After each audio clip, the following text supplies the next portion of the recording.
इस right to health bill का क्यों विरोध किया जा रहा है? सरकार ये चाहती है कि राइट टू हेल्थ के पीछे वो प्राइवेट डॉक्टर्स और प्राइवेट अस्पताल ये भी फ्री सर्विसेज दें। ये कैसे संभव है? तो ये संभव नहीं है। जो चीज़ संभव नहीं है आप ज़बरदस्ती उनको डॉक्टर्स के ऊपर थोप रहे हो, तो ये तो राइट टू किल बिल है, ये राइट टू हेल्थ बिल नहीं हुआ।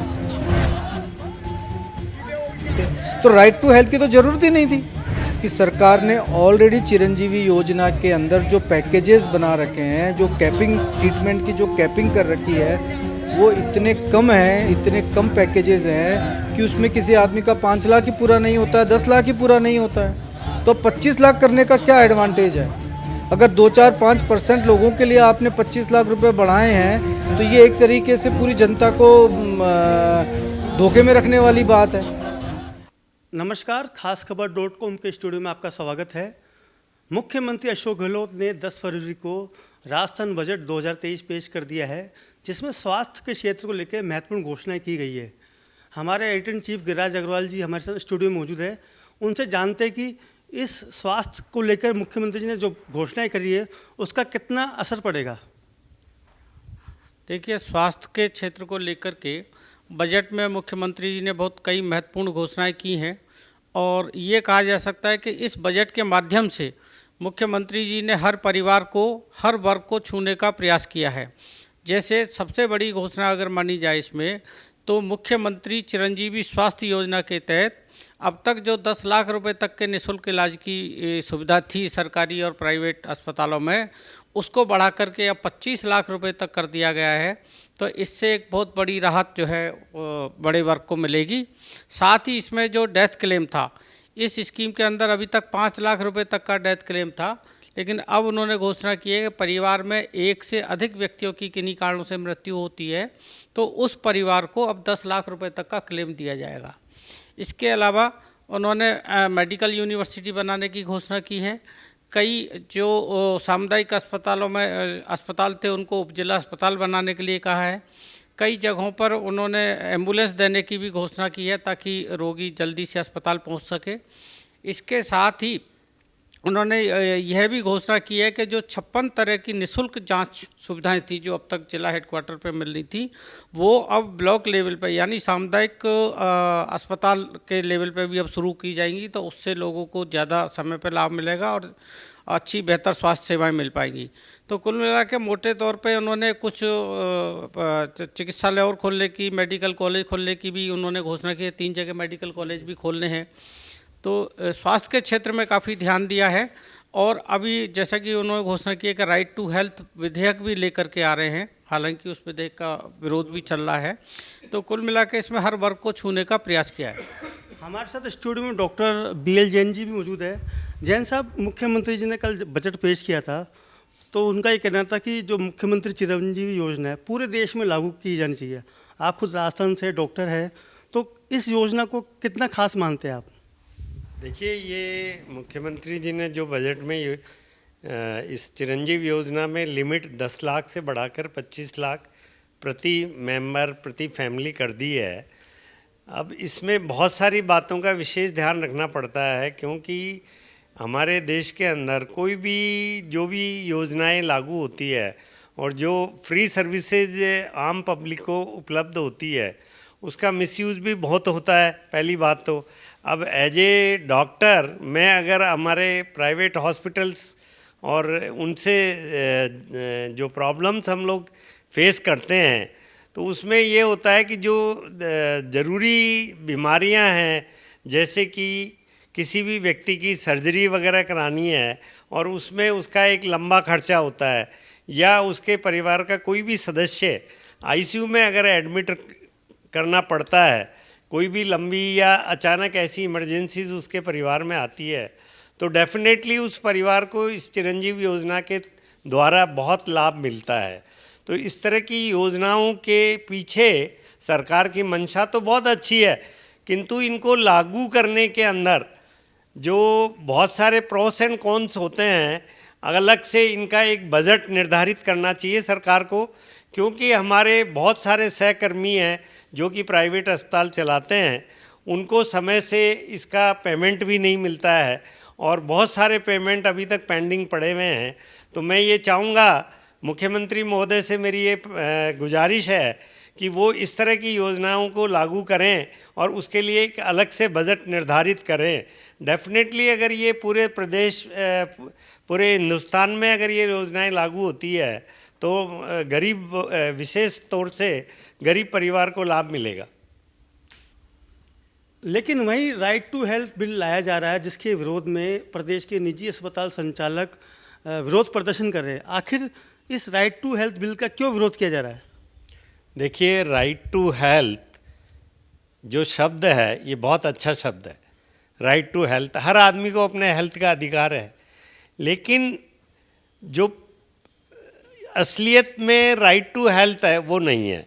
कैसे नहीं है? क्योंकि जितने भी हमारे सरकारी अस्पताल है इसमें ऑलरेडी हमारी सरकार की तरफ से सारी सुविधाएं फ्री में मिल रही है। क्या आपकी लैबोरेटरी इन्वेस्टिगेशंस हो रही हैं, आपके सारे जांचें हो रही है, महंगी से महंगी जांच भी मेडिकल कॉलेजों में फ्री उपलब्ध है, और सारा इलाज, सारी दवाइयाँ, ये सब फ्री उपलब्ध है, डॉक्टर्स का परामर्श फ्री उपलब्ध है। किंतु सरकार ये चाहती है कि राइट टू हेल्थ के पीछे वो प्राइवेट डॉक्टर्स और प्राइवेट अस्पताल ये भी फ्री सर्विसेज दें। ये कैसे संभव है? आप आज तक किसी भी प्राइवेट हॉस्पिटल का पानी का बिल कॉमर्शियल है, किसी का बिजली का बिल कॉमर्शियल है, और सारे टैक्सेस कॉमर्शियल है। तो आपने एक प्राइवेट अस्पताल को या प्राइवेट निजी क्लिनिक या प्राइवेट लेबोरेटरी, ये सारी कॉमर्शियल ऑर्गेनाइजेशंस हैं, ये सरकार की परिभाषा है। और अब राइट टू हेल्थ के लिए सरकार चाह रही है कि डॉक्टर्स भी फ्री सेवाएं दें, फ्री ट्रांसपोर्टेशन दें, फ्री दवाइयाँ दें, फ्री लेबोरेटरी सुविधाएं दें। तो ये कैसे संभव है? ये पॉसिबल ही नहीं है। तो इसलिए ये तो डॉक्टर्स का, जो आफ्टर ऑल डॉक्टर्स का अपना परिवार होता है, उनकी सामाजिक दायित्व है, उनके अस्पताल के सारे खर्चे होते हैं। तो ये संभव नहीं है। जो चीज़ संभव नहीं है आप ज़बरदस्ती उनको डॉक्टर्स के ऊपर थोप रहे हो। तो ये तो राइट टू किल बिल है, ये राइट टू हेल्थ बिल नहीं हुआ। हमारे साथ स्टूडियो में स्टेट IMA से नरेश सोनी जी भी मौजूद है। सोनी साहब, मुख्यमंत्री जी ने बजट पेश किया, जैसे कि जैन साहब ने बताया कि चिरंजीवी योजना के बारे में बताया। आपका क्या कहना है मुख्यमंत्री चिरंजीवी योजना को लेके? नमस्कार। मुख्यमंत्री चिरंजीवी योजना जो है 2021 में लाई गई थी। शुरुआत में ये पहले साल में 5 लाख तक का इसका सम एश्योरेंस था, जो पूरे एक परिवार के लिए होती है। उसके बाद 2022-23 में इसको बढ़ा के 10 लाख कर दिया गया। अब 2023-24 के लिए इन्होंने इसका बजट 25 लाख पर फैमिली या पर पर्सन रखा है। तो मेरा कहने का मतलब है, क्या पहले के आज जितने भी चिरंजीवी योजना में जितने भी क्लेम आए हैं उन सबका सरकार ने ऑडिट करा के देखा है कि वाकई उनको 10 लाख पूरे हो गए, 5 लाख पूरे हो गए, और उनको पैसे की और ज़रूरत है तो हम इसको 25 लाख करें। मेरा ये मानना है कि सरकार ने ऑलरेडी चिरंजीवी योजना के अंदर जो पैकेजेस बना रखे हैं, जो कैपिंग ट्रीटमेंट की जो कैपिंग कर रखी है, वो इतने कम हैं, इतने कम पैकेजेस हैं कि उसमें किसी आदमी का 5 लाख ही पूरा नहीं होता है, 10 लाख ही पूरा नहीं होता है। तो 25 लाख करने का क्या एडवांटेज है? अगर 2-4-5% लोगों के लिए आपने 25 लाख रुपए बढ़ाए हैं तो ये एक तरीके से पूरी जनता को धोखे में रखने वाली बात है। आप पहले अपना ऑडिट करके देखिए कि आपने जो पहले जो ये स्कीम चालू की थी तब लोगों के 5 लाख पूरे हो गए, 10 लाख पूरे हो गए कि नहीं हुए हैं?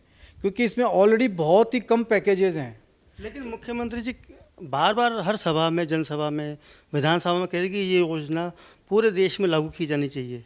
क्या ये किस तरह के वाई लेने के लिए कर रहे हैं? ये तो मुख्यमंत्री जी बता सकते हैं कि वो वाई लेना चाहते हैं या वाकई उनका मोटिव पब्लिक की हेल्थ के लिए है। ऑलरेडी केंद्र सरकार ने एक योजना लागू करी हुई है जिसका नाम है आयुष्मान भारत। आयुष्मान भारत ऑलरेडी पूरे देश में लागू है। उसमें अगर कुछ कमियां हैं तो उसको दुरुस्त किया जा सकता है। अगर चिरंजीवी में कुछ अच्छी चीज़ें हैं तो वो उसमें ऐड की जा सकती हैं।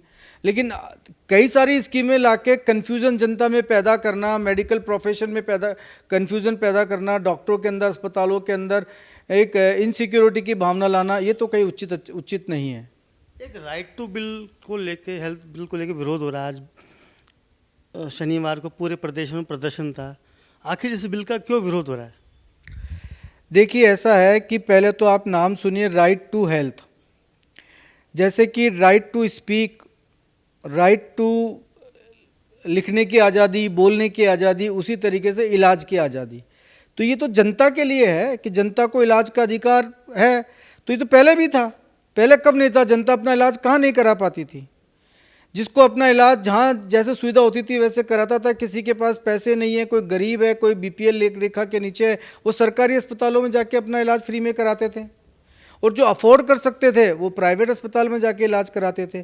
तो राइट टू हेल्थ की तो ज़रूरत ही नहीं थी। राइट टू हेल्थ तो पहले से उसमें है। सरकार इसको क्यों लाना चाहती है इस तरीके से, ये सरकार जाने। लेकिन अगर सरकार पूरी प्रदेश की जनता को स्वास्थ्य का अधिकार देना चाहती है तो सरकार उतना इंफ्रास्ट्रक्चर डेवलप करे कि वो जनता को कर सके। वो अपनी जिम्मेदारियां प्राइवेट अस्पतालों पे क्यों थोपना चाहती है? अगर सरकार इतना जल्दी अपना इंफ्रास्ट्रक्चर डेवलप नहीं कर सकती है, प्राइवेट सेक्टर की हेल्प लेना चाहती है, तो सरकार को प्राइवेट सेक्टर को कुछ कंपनसेट करना चाहिए। तो मेरा कहने का मतलब ये है कि आप राइट टू हेल्थ बिल ला रहे हैं, कोई दिक्कत नहीं है, लेकिन आप प्राइवेट की अगर सहायता लेना चाहते हैं तो प्राइवेट को कुछ बेनिफिट्स तो दो।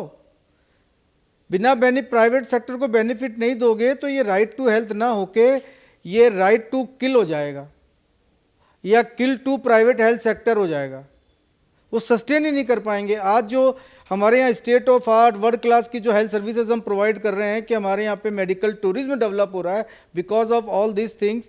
ये एक तरीके से जब अस्पताल इसको नहीं कॉप अप कर पाएंगे फाइनेंशियली तो धीरे धीरे करके वो अपनी सेवाओं में गुणवत्ता में कुछ कमियां करने लगेंगे, तो उल्टा अल्टीमेटली नुकसान तो जनता को ही होगा। तो मेरा ये मानना है कि राइट टू हेल्थ बिल के लिए इसको प्रॉपरली रीफ्रेज करना चाहिए। इसमें जो, क्योंकि इसमें मैक्सिमम भागीदारी प्राइवेट अस्पतालों की है, प्राइवेट प्रैक्टिशनर्स की है, सरकारी की नहीं है। तो जब कोई चीज़ आप प्राइवेट की भागीदारी से लाना चाहते हैं तो प्राइवेट सेक्टर की इस एक्ट को बनाने में इसमें आपको उनका इन्वॉल्वमेंट लेना चाहिए। तो क्या जो चिकित्सा मंत्री प्रसादी लाल मीणा, उन्होंने निजी अस्पताल प्राइवेट डॉक्टरों की एक भी बात नहीं सुनी? अभी तक तो यही सुनने में आया है कि उन्होंने बीच में एक अनाउंसमेंट किया था कि इमरजेंसी का जो खर्चा होगा वो सरकार कंपनसेट करेगी, लेकिन उन्होंने ये बताया नहीं कि कैसे कंपनसेट करेगी, प्राइवेट अस्पताल कहाँ अप्लाई करेंगे, कितने दिन में पेमेंट होगा, कौन पेमेंट करेगा। तो ये तो लगता है कि ये बात हवा हवाई है, ठीक है। और उसके अलावा मुझे लगता नहीं है कि आज जिस तरीके से जॉइंट एक्शन कमेटी जो बनी है राजस्थान के मेडिकल प्रैक्टिशनर्स की, उन्होंने जो आज अनाउंसमेंट डिसीजन लिया है कि वो जब तक इस सरकार इस आरटीएच बिल के बारे में कोई स्ट्रॉन्ग वो नहीं लेती है तब तक जो है चिरंजीवी और आरजीएचएस की सेवाएं भी बंद करेंगे। तो मुझे इससे तो यही प्रतीत होता है कि सरकार शायद एडमेंट है, वो इसमें कोई बदलाव करना नहीं चाहती है। डॉक्टर साहब, मुख्यमंत्री जी ने जो बजट घोषणाएं करी है, इससे राजस्थान का जो स्वास्थ्य क्षेत्र है वो किस दिशा में जाएगा? बढ़ेगा, उसको ग्रोथ होगी या क्या होगा? देखिए, ये अभी बहुत ही अर्ली होगा इस बारे में कोई भी कमेंट करना, किंतु अब जिस प्रकार की ये घोषणाएं हैं, अब ये कितना इम्प्लीमेंट कर पाएगी राजस्थान सरकार, ये तो राजस्थान सरकार ही जाने। क्योंकि जिस प्रकार अभी अभी हमने चर्चा की कि भाई इतनी कम पैकेजेज हैं मेडिकल हेल्थ के कि 5 लाख भी पूरे नहीं होते उसके, और आप उनको कर रहे हो 25 लाख। या तो आप डॉक्टर्स के पैकेजेस इंप्रूव करो, जैसा कि हमने हमेशा कहा है कि ये इतने कम पैकेजेस में हम लोग सर्वाइव भी नहीं कर सकते और अच्छी गुणवत्ता वाली मेडिकल फैसिलिटीज़ भी नहीं दे पाएंगे। दूसरा जो इन्होंने किया है कि साहब जोधपुर में ये यूनिवर्सिटी ला रहे हैं, तो बहुत अच्छी बात है। इसके अलावा ये लोग पोस्ट कोविड रिहेबिलिटेशन के लिए Rajasthan university of health sciences को इन्होंने जगह बनाई है। ये भी एक अच्छी बात है कि इसको इम्प्लीमेंट करें प्रॉपर तरीके से।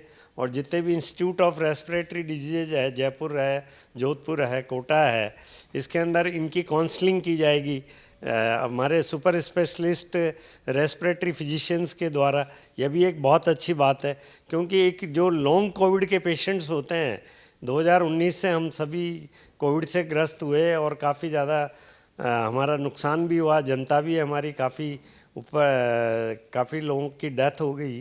तो ये जो लॉन्ग कोविड के अभी भी हमारे पास काफ़ी रोगी आते हैं, उनके लिए अच्छा सुनहरा मौका है कि वो जाएं और सुपर स्पेशलिस्ट की सर्विसेज लें।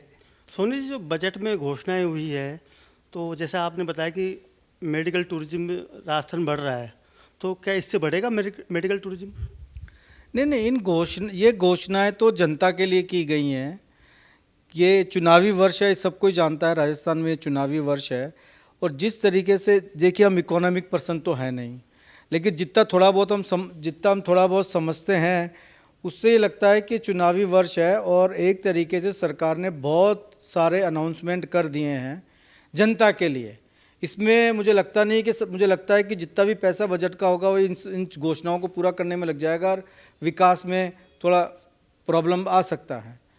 अब सरकार कैसे करेगी, क्या करेगी, तो सरकार ने जब घोषणाएं की तो सरकार ने सारा अनुमान लगा के किया होगा। लेकिन जो मेडिकल टूरिज्म तभी डेवलप होता है जब आप मेडिकल को डेवलप करते हैं। आप नई नई टेक्नोलॉजी, नए नए ट्रीटमेंट प्रोटोकॉल्स, नए नए ट्रीटमेंट मशीनरीज आप प्रोक्योर करते हैं, तब जाके मेडिकल टूरिज्म डेवलप होता है। तो ऐसे इतने कम पैसे में काम करके जब हॉस्पिटल्स एकदम फाइनेंशियली डाउन हो जाएंगे तो वो कैसे मेडिकल को सस्टेन कर पाएंगे। तो मुझे लगता नहीं है कि इससे अपने को मेडिकल टूरिज्म में फ़ायदा मिलेगा। दूसरा ये है कि सरकार ने जैसे राइट टू हेल्थ बिल लाया, हेल्थ एक ज़रूरी चीज़ है, वैसे खाना भी एक बहुत ज़रूरी चीज़ है, फूड मील। तो सरकार क्यों नहीं राइट टू मील या राइट टू फूड का बिल लाए और सारे प्राइवेट रेस्टोरेंट्स, होटल्स, इन सबको पाबंद करे कि कोई भी भूखा है आप उसको खाना खिलाएंगे, मुफ्त में खाना खिलाएंगे। ठीक है, सरकार ने क्यों इंदिरा रसोई चालू करी जिसमें कम पैसे में खाना मिलता है। सरकार को तो सीधा राइट टू फूड बिल लाना चाहिए था और सारे रेस्टोरेंट्स, होटल्स और इन सबको पाबंद करना चाहिए था कि आपको सबको फ्री में खाना खिलाना है, चाहे अपने घर से बना के खिलाना है, कोई भूखा नहीं रहना चाहिए। तो क्या इस पॉसिबल है, क्या ऐसा हो सकता है? तो ये सिर्फ वाहवाही लूटने के लिए लगता है राइट टू हेल्थ बिल। बाकी इसका हो सकता है कि इसका मोटिव अच्छा हो, एक अच्छे मन से किया गया हो, लेकिन जिस तरीके से इसको बनाया गया है उसमें थोड़ी सी कमियां तो हैं। तो राइट टू हेल्थ बिल को लेकर हमारे संग जो डॉक्टर मौजूद रहे, उन्होंने इस बिल का पुरजोर विरोध किया, इसको राइट टू किल बिल बताया। साथ ही मुख्यमंत्री चिरंजीवी योजनाओं को लेकर कुछ महत्वपूर्ण सवाल खड़े किए हैं, जैसा कि चिरंजीवी योजना के जो पहले इलाज हुए उसकी ऑडिट कराई जाए, जिससे पता लग सके कि ये चिरंजीवी योजना पात्र लोगों तक पहुंच पा रही है या नहीं। कैमरामैन सुरेश ताने के साथ सत्येंद्र शुक्ला, जयपुर।